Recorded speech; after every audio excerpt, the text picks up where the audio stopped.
नमस्कार, मी प्रणिता बोरसे. आपण पाहत आहात TV9 मराठी आणि आता बुलेटिन मध्ये पाहणार आहोत सुपरफास्ट 50 बातम्या. अपघातावेळी बावनकुळेंचे शहजादे स्वतः गाडी चालवत होते. फडणवीस सर्वांशी समान वागणार का, राऊतांचा सवाल. तर फडणवीस गृहमंत्री पदाला लायक नाही म्हणत राऊतांची टीका. नागपूर अपघात प्रकरणात पोलिसांकडून योग्य तपास, बावनकुळेंना टार्गेट करणं योग्य नाही. गृहमंत्री देवेंद्र फडणवीसांची प्रतिक्रिया. तर फडणवीस गृहमंत्री असेपर्यंत निपक्षपात चौकशी होणार नाही, राऊतांचा आरोप. भाजपात जाण्याची इच्छा नव्हती, पण भाजपच्या हायकमांडनं आग्रह केल्यानं दिल्लीत जाऊन पक्षप्रवेश केला. TV9 मराठीच्या मुलाखतीतून एकनाथ खडसेंचा मोठा दावा. JP नड्डांनी मफलर घातल्यानं माझा भाजपमध्ये प्रवेश, महाजन फडणवीसांकडून विरोध असू शकतो. नड्डांचा प्रभाव कमी होतोय की काय, मनात प्रश्न. एकनाथ खडसेंकडून शंका व्यक्त. एकनाथ खडसेंची भूमिका स्वार्थी. खडसेंना एकाच घरात सगळे पक्ष आणि पद पाहिजे. महाविकास आघाडीचं सरकार आलं तर मुलीला मंत्री करायचंय. गिरीश महाजनांची एकनाथ खडसेंवर टीका. पराभव होतोय असं वाटल्यानं महायुतीकडून योजनांना सुरुवात. एकनाथ खडसेंची टीका. महाविकास आघाडी सध्या जोरात असून महायुतीबद्दल लोकांमध्ये नाराजी असल्याचाही निशाणा. मला सीएम करा अशी शहांकडे मागणी केल्याच्या बातमीत कोणतंही तथ्य नाही. अमित शहांशी सीएम पदाबाबत काहीही चर्चा झालेली नाही. अजितदादांनी दावा फेटाळला. बिहार पॅटर्न राबवा, मला मुख्यमंत्री पद द्या. बैठकीत दादांचा शहांसमोर प्रस्ताव. तर 25 जागांवर मैत्रीपूर्ण लढत करण्याचा भाजपचा शिंदे दादांना प्रस्ताव. द हिंदू या इंग्रजी दैनिकाचं वृत्त. अजित पवार मुख्यमंत्रीपदाची मागणी करतील असं वाटत नाही. महायुतीत भाजप मोठा पक्ष, त्यांच्याकडेच मुख्यमंत्री पदासाठी अनेक इच्छुक. द हिंदूच्या बातमीवर जयंत पाटलांची प्रतिक्रिया. महायुतीत मैत्रीपूर्ण लढत होऊ नये असं माझं मत. मैत्रीपूर्ण लढतीच्या प्रस्तावाच्या चर्चांवर दादांकडून भूमिका स्पष्ट.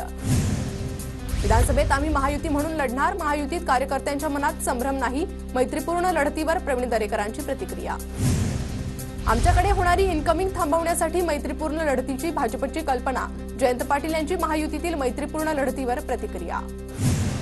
आता सगळ्यांनाच आमदार व्हायचंय. तरुणांना वाटतं पहिलीच संधी दवडता कामा नये. युगेंद्र पवारांच्या स्वाभिमान यात्रेवरून अजित पवारांचा टोला. सुप्रिया सुळे बारामती दौऱ्यावर. बारामतीमधील अनेक गणेश मंडळांना भेट देणार. तर युगेंद्र पवार यांची बारामतीत स्वाभिमान यात्रा. बारामतीतील सरकारी कार्यक्रमात शरद पवार आणि सुप्रिया सुळेंना डावलल्याची चर्चा. शासकीय वैद्यकीय महाविद्यालयाच्या कार्यक्रम पत्रिकेत सुनेत्रा पवार आणि दादांच्या खासगी सचिवाचंच नाव, पण शरद पवार आणि सुप्रिया सुळेंचं नाव वगळलं. बारामतीतील शासकीय कार्यक्रमाच्या बॅनरवर पवार साहेब, अजितदादा आणि माझंही नाव नाही. तसंच पवार साहेब आणि मला निमंत्रण देखील नाही. कार्यक्रमाच्या बाबतीत प्रोटोकॉल पाळला गेला नाही. प्रोटोकॉलमध्ये बदल केले असतील तर आम्हाला अवगत करावं. सुप्रिया सुळेंचं सरकारला उद्देशून ट्विट. लोकपोलच्या सर्वेत महाविकास आघाडीचं सरकार येण्याचं भाकीत. महाविकास आघाडीला 141 ते 154 जागा, तर महायुतीला 115 ते 128 जागांचा अंदाज. भाजपच्या अंतर्गत सर्व्हेनुसार भाजपला 62 ते 67 जागा मिळतील, रोहित पवारांचा दावा. तर अजितदादा गटाला 7 ते 11 जागा आणि शिंदे गटाला 17 ते 22 जागा मिळतील, रोहित पवारांकडून सर्व्हे ट्विट. महाराष्ट्राच्या सर्व विभागातून महाविकास आघाडीला पाठबळ मिळणार. सर्व्हे आणि वस्तुस्थिती अशीच असल्याचं विजय वडेट्टीवार यांचा दावा. पहिल्या सर्व्हेपासून आतापर्यंत भाजप वाले थकून गेले, मात्र परिस्थिती सुधारत नाही. भाजपवर निशाणा. तर निवडणूक जितकी पुढे जाईल तेवढं अजून परिस्थिती खराब होते आणि जनतेनं ठरवलं आहे आघाडी बाजूने उभं राहायचं, असाही विश्वास. आम्ही सर्व्हेवर काम करत नाही. महायुतीचं सरकार येईल हे सांगायला सर्व्हेची गरज नाही. ओपिनियन पोल आणि फोरकास्टर लोक पोलच्या सर्व्हेवरून दरेकरांची प्रतिक्रिया. एकनाथ शिंदेंच्या नेतृत्वात निवडणुका लढवल्या जाणार. समसमान जागांची आमची मागणी. एखाद्या दुसऱ्या जागेवर मैत्रीपूर्ण लढत होऊ शकते, अर्जुन खोतकर यांचं वक्तव्य. निवडणूक संपर्क प्रमुख नियुक्त होण्यास सोमय्यांचा नकार. मला न विचारता निवडणूक संपर्क प्रमुख का नेमलं? मी भाजपचा सदस्य, मला इतर नियुक्ती नको. किरीट सोमय्यांचं रावसाहेब दानवेंना पत्र लिहित खदखद व्यक्त. निवडणूक प्रचार समितीमधून नाव वगळल्यानं प्रसाद लाड यांची हे नाराज असल्याची चर्चा. तर माझा पक्षावर आणि नेत्यांवर पूर्ण विश्वास. शहा फडणवीस निश्चितपणे माझ्यावर चांगली जबाबदारी देतील, लाड यांच्याकडून विश्वास व्यक्त. मनोज जरांगे 16 सप्टेंबर पासून पुन्हा उपोषण करणार. मराठ्यांना ओबीसीतून आरक्षण देण्याची मागणी लावून धरणार. मनोज जरांगेंमध्ये मस्ती आणि माझा उतरलाय. जरांगेंनी फडणवीसांच्या कुटुंबावर वैयक्तिक हल्ला केला, प्रसाद लाड यांची टीका.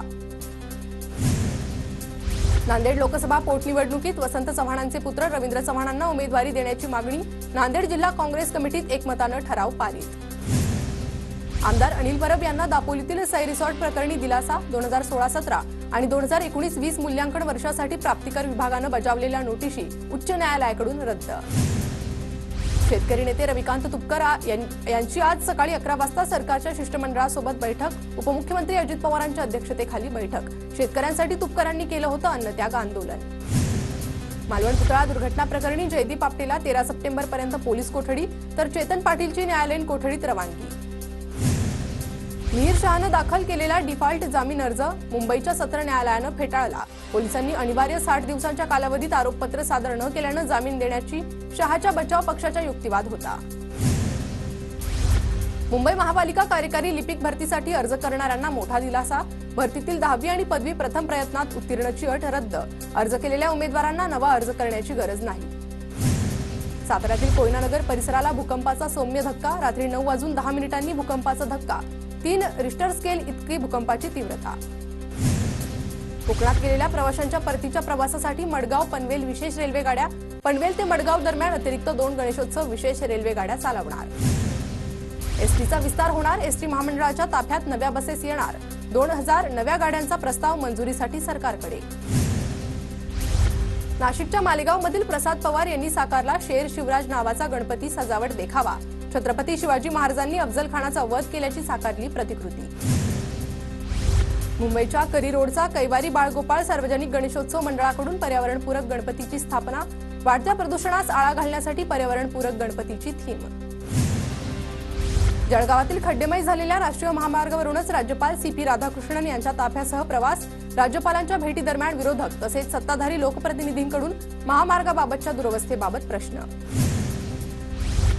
जळगावच्या पोलीस अधीक्षक कार्यालयात शांतता समितीची बैठक. आगामी अनंत चतुर्दशी आणि ईद ए मिलाद सण शांततेत सहकार्याने साजरे करण्याचे जिल्हा पोलीस दलाचे आवाहन.